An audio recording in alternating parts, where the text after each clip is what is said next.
In the past 6 months, I've done over 700,000 cold call between me and the team. And with that, I myself have sold $600,000 worth of revenue personally. Of course, I didn't get paid the entire amount. I only got paid a chunk. But the entire thing is that today we're going to cover the 10 takeaways I got going through that journey, doing a cold call, building an outbound team, all lessons I learned, and most importantly, kind of give you guys a structure of how to go through an outbound cold call. Disclaimer, I'm not saying I'm the best salesperson on earth. This is what I learned. And a lot of things I learned, I'm going to show you guys today, I learned from my own mentor, Jeremy Miner, Mr. Anas, and yeah. So let's dive straight in. So the first thing I want to actually at least break down for y'all before we go into the lessons is a structure of a cold call, right? So when you do a cold call, what's the structure? So it's super simple. You go into the intro, right? From there, you get to your story. And from there, you will go into the pitch / like your offer, whatever, right? And after that, you ask a couple questions,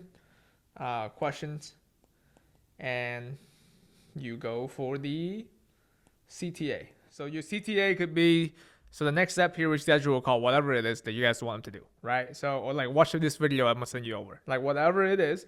But this is essentially how the structure works. And of course, there's gonna be objection within, like, oh, I'm not interested, it's not the right time, whatever. But for a perfect cold call, it looks like this: intro, the story, the offer, your questions, and then you go straight to the CTA. So with that, that's out of the way, we can dive straight into the actual lessons, right? Lessons number 1. The intro always has to be a pattern interrupt or something to, don't mind my spelling, I'm not from America originally, or something to break people preoccupation. So the key here is to break people out of hypnosis state. So what I mean by that? So everyone, when you call them, they're just going along with their life, right? Your job is to literally interrupt people for a living if you're cold calling. So what you have to do is to make sure that you have to either sound interesting enough or get them to be intrigued enough to make sure that whatever you're telling them on the phone is more interesting than what they're doing now, right? So the whole goal of the intro is to make sure that they essentially stop paying attention to what they're doing to pay attention to what you say. And you do that by either get them to be intrigued or confused. Like, for example, you like scroll on your phone, you like sit in a room with your friend, you scroll on the phone, they're like talking, blah, blah, blah. You kind of pay attention to them, not really. And then they say something that resonates with you. Or they ask you a question that you're like, whoa, what? What do you mean by that? And then boom, you snap out your phone. So essentially that's the whole goal of the intro. The example would be, for example, with us, we were selling solar. So what we usually do is be like, hey John, this is Tony here. How's it going? Yeah, this is Tony with XYZ company. We're just doing all of the interconnection on XYZ street. Have you received like a notice in the mail from the utility provider about this yet? So they're gonna be like, what? Well, I got the attention. Now we go to the next part, right? Same thing applies to any sort of cold call you do. Let's say you do B2B, you're selling marketing services. Like, make sure you have something. You have to sound so different, right? I know, like, you can do like like the man, the myth, the legend, John. How's it going, man? This is Tony here. But think about it. Like, if someone fucking call you right now and they start the call with the man, the myth, the legend, Tony, how's it going? You'd be like, who the fuck is this guy, right? You're like, you're actually gonna pay attention to him. So the whole entire goal of the intro is to pattern interrupt them and get them to pay attention to what you're actually saying to them. If not, they're gonna say things like, they're gonna not pay attention to you. They're gonna start saying automatic response like, oh, I'm not interested. Oh, I'm busy right now. Those are not actually, like, they're not thinking when they say that. It's just automatic, right? Oh, I'm busy right now. I'm just like, it's just happened. So the goal with the intro is to pattern interrupt them, and that's the first lesson. The second lesson is how do you structure a story or an angle to your call. So what do I actually mean by this? So y'all might have noticed, you know how you start with like a intro. A cold call is kind of like an ad, like a Facebook ad, right? You know how an ad works. So like, what does an ad do? The first 5 seconds, it's to hook you in.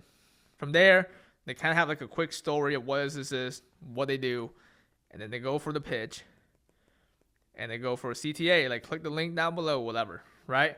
So the cold call is the same thing. So a cold call is essentially a Facebook ad, but it's one-to-one.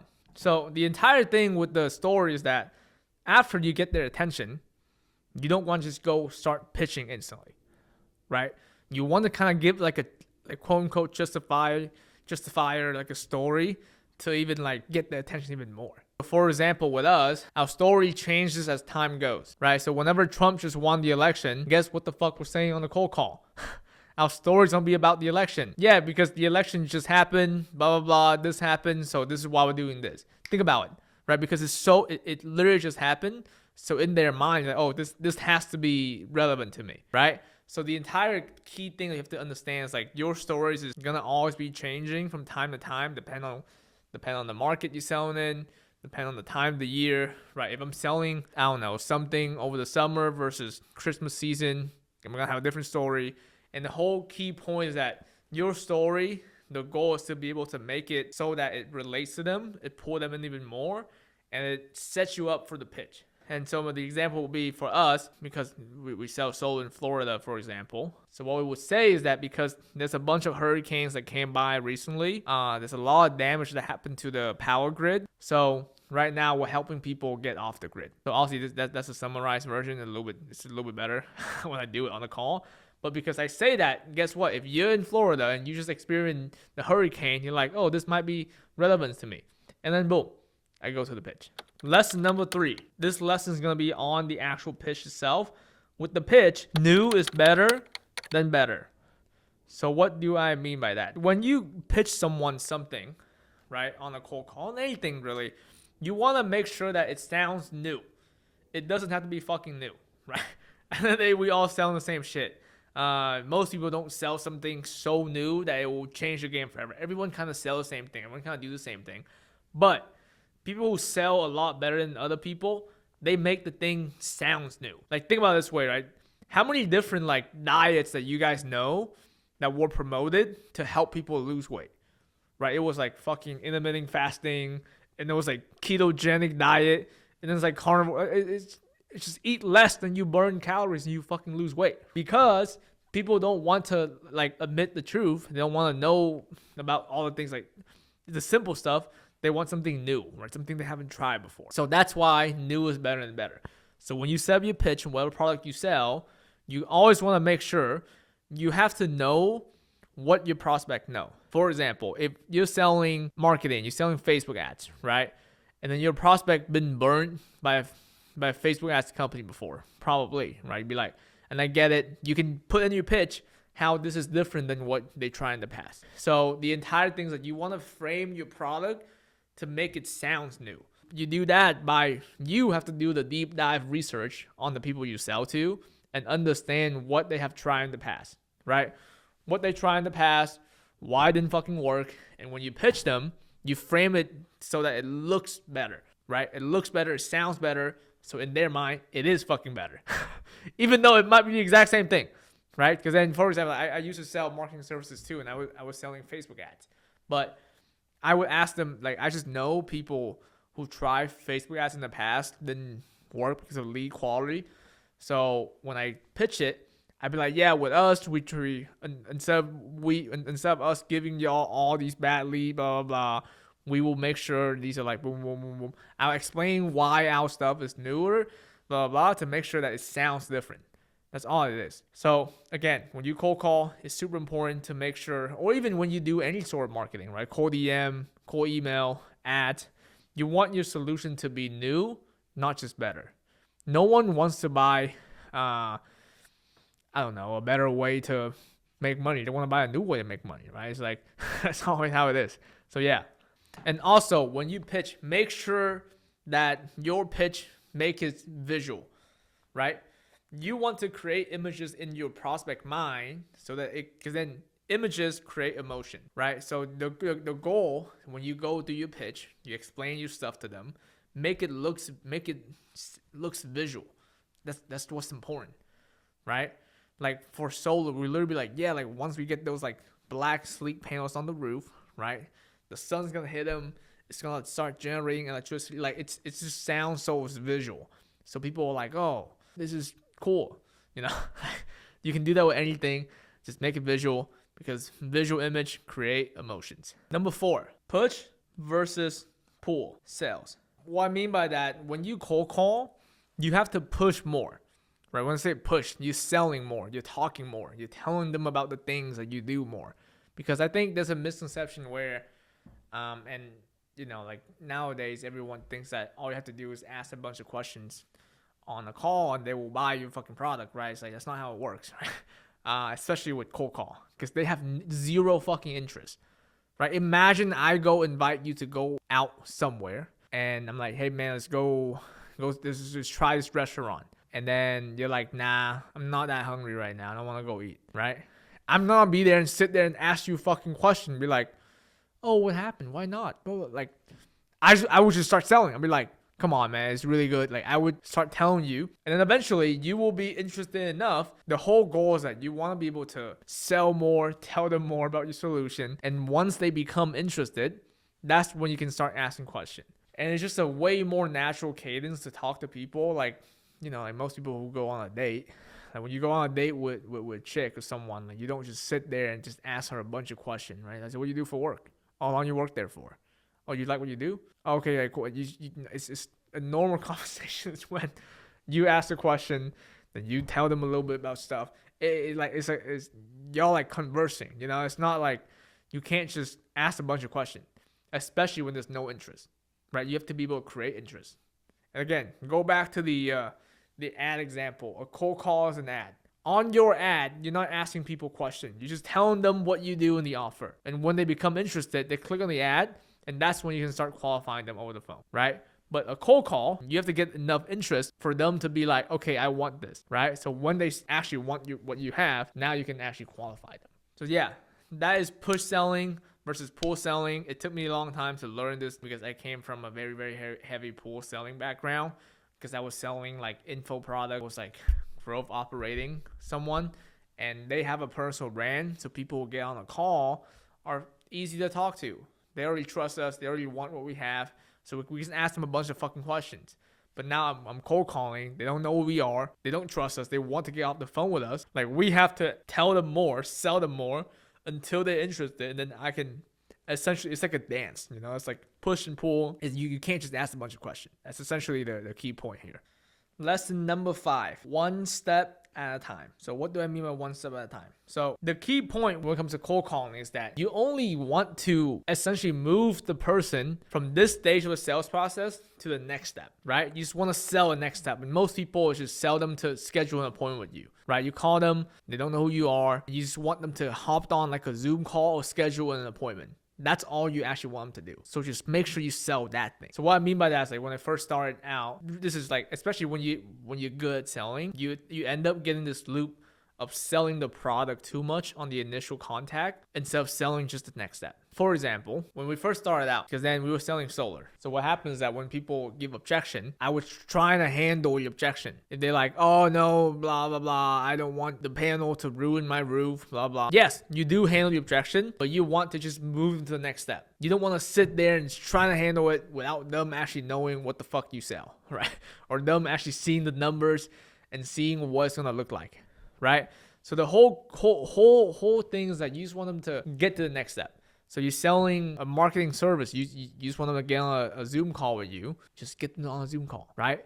If someone tells you, hey, right now, because it's the end of the year, so it's not the right time, so I might not invest with you, don't sit there and try to handle that shit. Just get them on a Zoom call. Once they can learn more about you, once they know who you are, I can guarantee you, higher chance of them buying on the initial call, right? So what I've seen most people do is that and this is literally probably the biggest thing that blew up our sales, is that they try too hard to handle on the first thing. Again, another example, I just want to drill this point. When you go on a date with someone, and let's just say she's like, hey, we're not doing anything tonight. Like, you're not gonna sit there and be like, why not? No, that's fucking weird. If someone say that to you on a date and say, yeah, we're not doing anything tonight, by the way, you be like, okay, no worries. You go on with the fucking date, right? You don't sit there and try to handle the objection. You just go on the date, and then you just go along, and whatever happens, right? That's how you handle a normal, like what most people do is that when they hear like, oh man, like I don't have the money to invest into anything right now. Oh, they don't even know how much you charge on the cold call, right? Don't try to handle it. Just go move on. They don't even know what you do. It's not an objection. It's just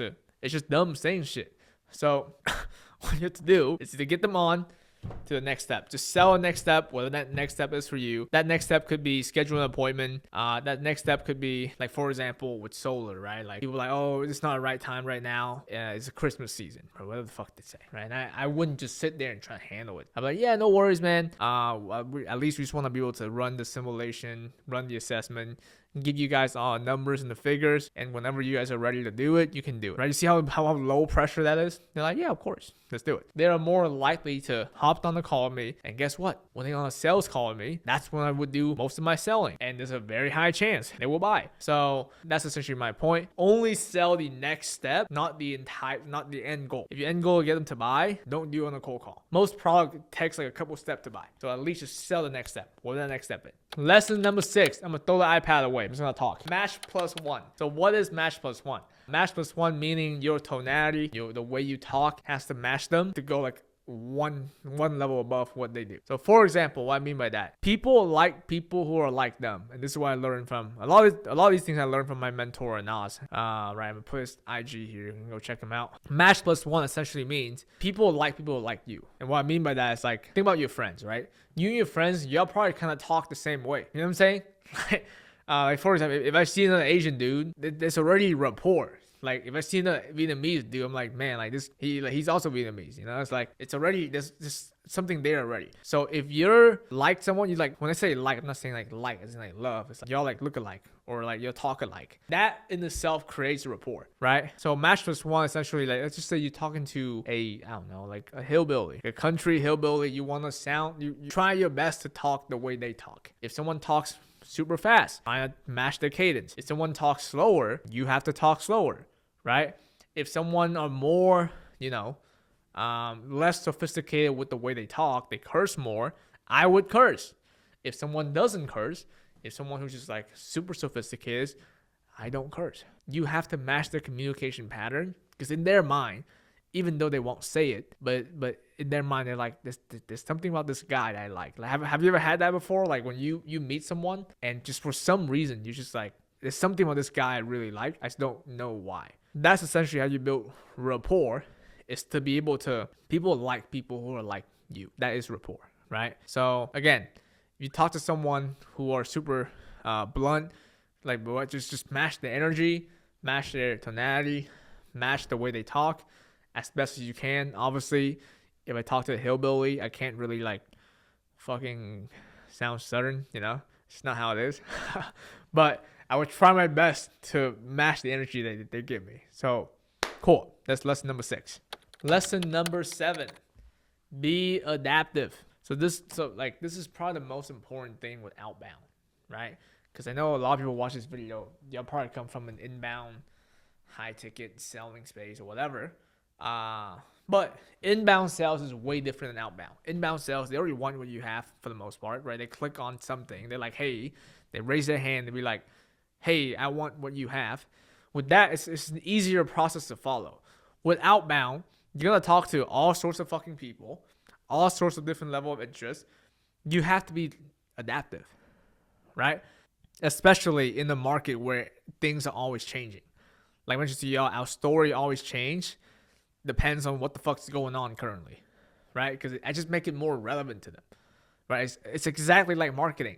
You don't run the same ad over and over and over and over again. You always change the fucking ad when it's fatigue, right? You change the new hook, new angle, whatever the fuck it is.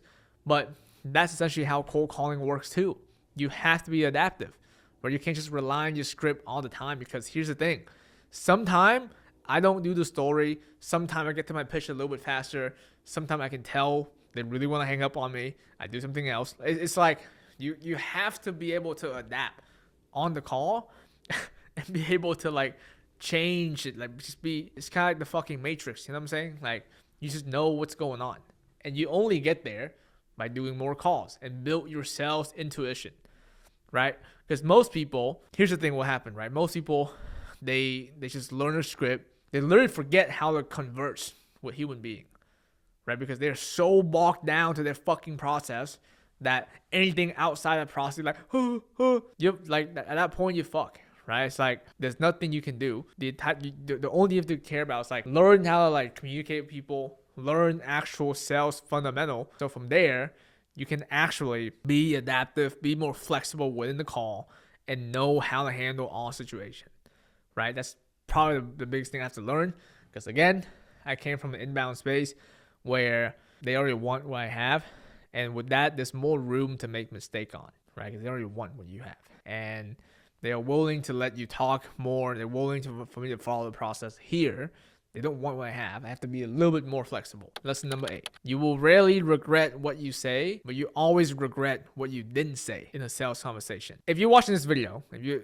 remotely do sales at all, you probably know what I'm talking about, where there's probably a time when you get off a sales conversation and you're like, man, I should have said this. You know, like, man, I knew you was thinking that. I should have said something, but I was too scared to say it, right? It's like always regret the things you don't say, right? So if you're selling stuff and you have something you want to say, or like a thought comes up in your mind, or like you want to call out your prospect on some BS they're telling you, fucking do it.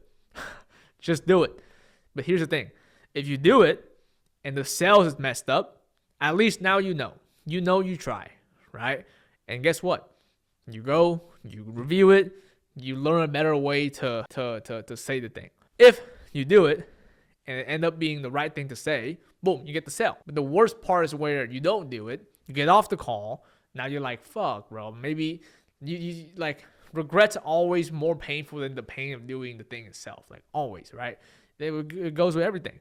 So the biggest thing I learned is that sometimes like it's better to say something than to say nothing, especially on an outbound call, because you know sometimes just like whatever I'm thinking right now, I just say it and it works, right? When it doesn't work, I go back, I can call review, I can see why it didn't work, I can see how I could say it better, and the next time when I say it, it works. If you're selling stuff and you're not getting sales, most of the time it's not because like salespeople get paid by telling the truth to people, right? Just say the truth. Always speak your mind on the sales call. Of course, do it in a polite manner to not piss people off. Lesson number 9 is super cheesy, but how you say the things are way more important than what you actually say, right? Because here's the thing, and I've seen it in when we do it, is that some of my setters, we use the same script, but I will get better result than them. Or like some people outperform someone else, but it's the same exact thing. Everyone say the same exact shit because people who outperform other people, they just have way better tonality. It's just the way they speak are better, right? So it's like you always have to train your tonality. And I know everyone say that, right? Everyone say, oh, sound better, 80% of your sales. That's why I say it's a cheesy advice, but that's true. And the way to do it, the way that helps me a lot is like, you have, in order for you to have good tonality, you have to understand like, what's the outcome that you want from saying something. If I want to sound surprised at someone, let's say someone tell me something, and I want to sound surprised, like what is the tonality to sound surprised? Be like, whoa, okay. Don't do that on a sales call. But you get what I'm saying though. Like once you know the outcome, you can reverse engineer the way you sound, right? If you want to sound concerned, right? If you're like, okay, I probably should sound concerned for this guy. Like there's a way, like everybody here know that. It's just you have to sit down, call review, be like, okay, at this point, I should sound surprised. How do you sound surprised, right? Let's say someone tells you, oh yeah, I haven't had business in 3 years. Imagine a business owner comes to you and be like, yeah, I haven't made a single dollar in 3 years. And if you want to sound surprised, what do? Be like, 3 years? Like you see how like, if you know the outcome you're looking for, you can reverse engineer a tonality like super easy, right? So that's essentially one advice. The other advice I have for tonality is that you always kind of want to have like an up and down tonality to keep people like engaged. Like think about this video, right? Like the whole time it wasn't like monotone. I was up and down shit. The thing I learned is that time is emotional. So what I mean by that is most people when they say like, oh, I feel like I'm talking too much on the call. I feel like this and that. I feel like the call is blah, blah, blah. But here's the thing.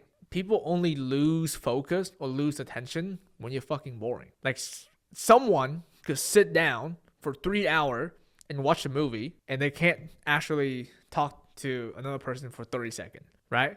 So time is an emotional thing.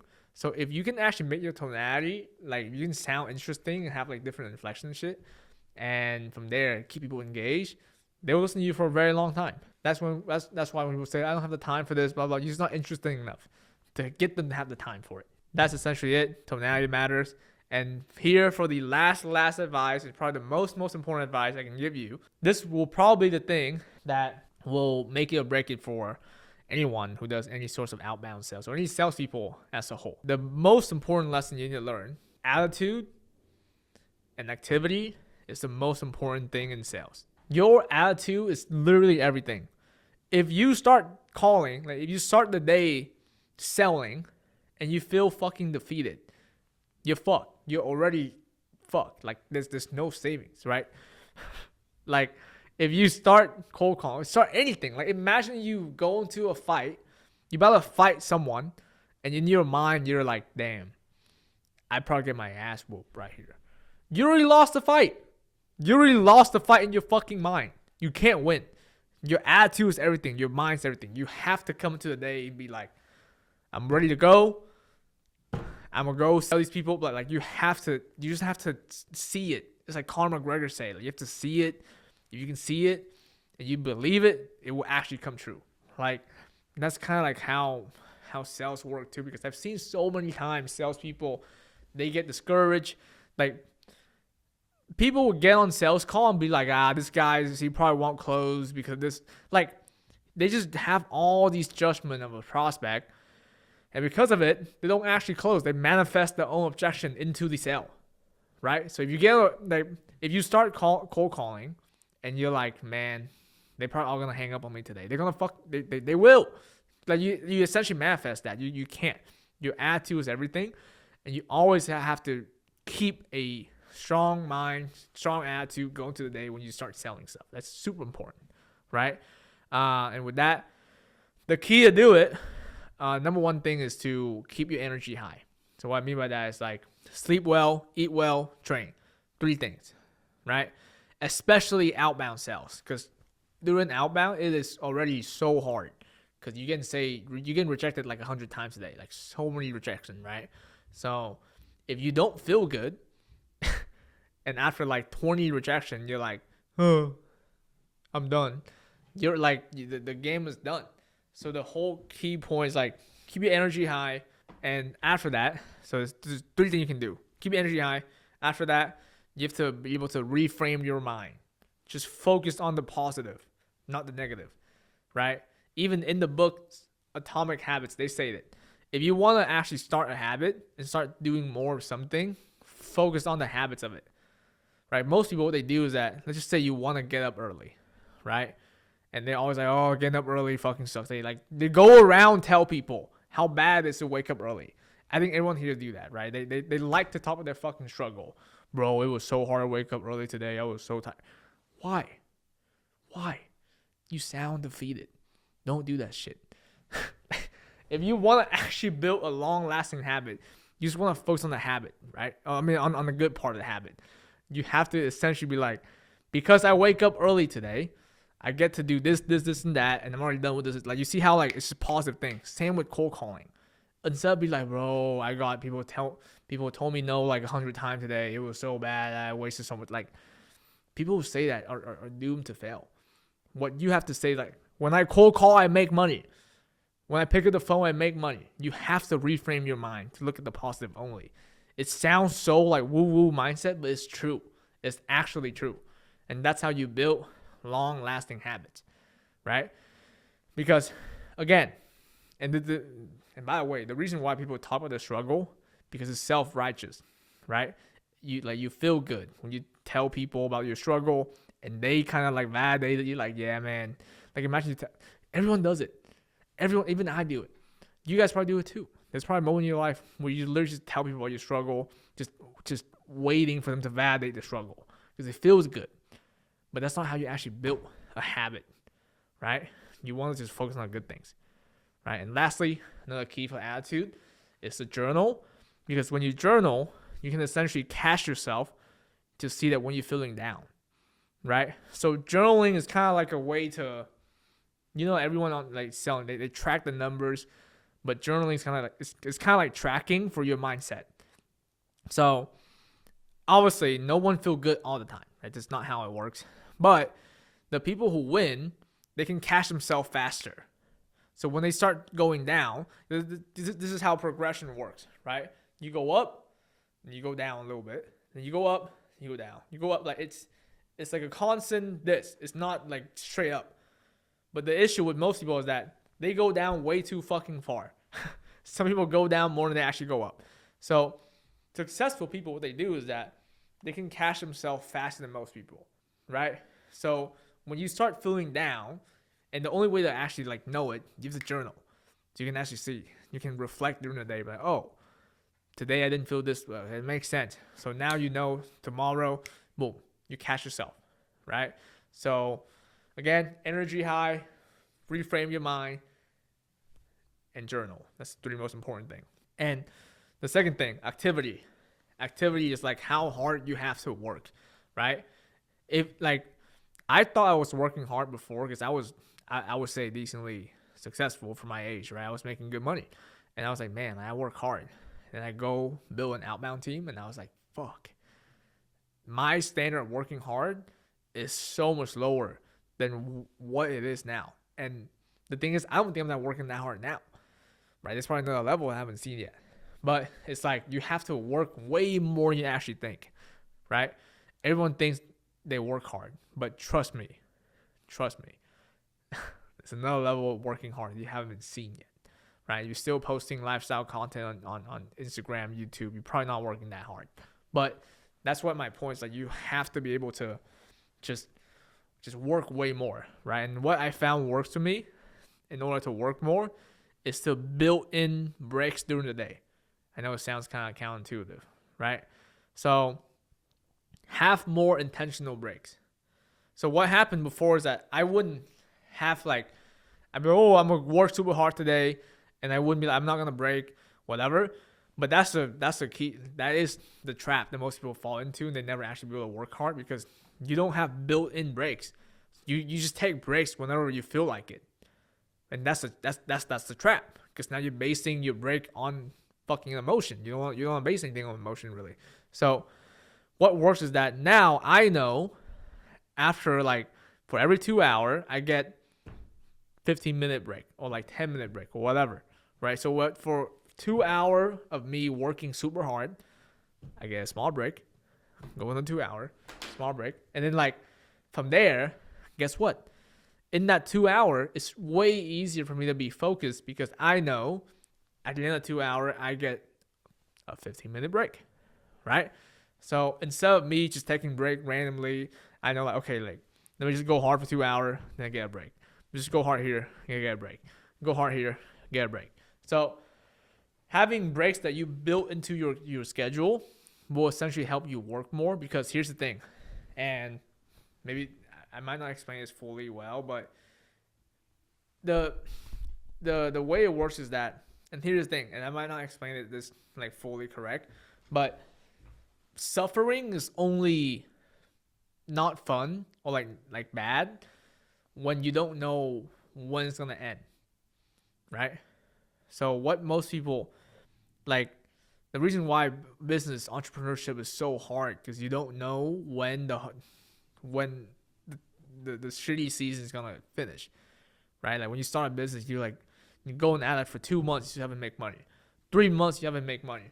4 months, you haven't make money. You start having doubts. You're like, oh man, when is this gonna end? When will I make my first dollar? The reason why it's so hard is that you don't actually know the answer. So that's why when you're working hard and it's like cold calling, it's not fun. It's generally is hard, right?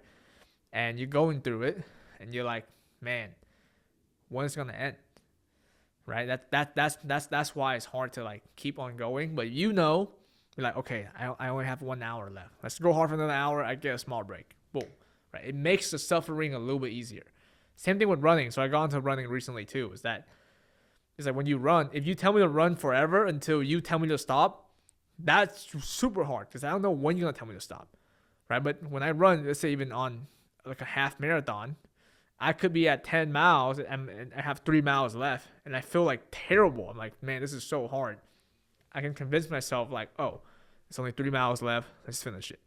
So that's why having built-in breaks helps your mind to be like to calm down when things get hard. Because then the last thing you want to do is things get tough and then you're like, fuck, what should I do? This is so hard. I just want to take a break. But if you know, we're like, okay, let's just grind it out for another hour. But essentially, that's a concept, right? So, cool, guys. That is the video. I haven't recorded like a solo video in a while. So, hopefully, you guys enjoy. I will try my very best to be more consistent with content from now on. That was a super, super valuable video. I might record more content on cold calling. If you guys do like this video, just comment down below what you guys like to see from me. I would do more video like this. And yeah,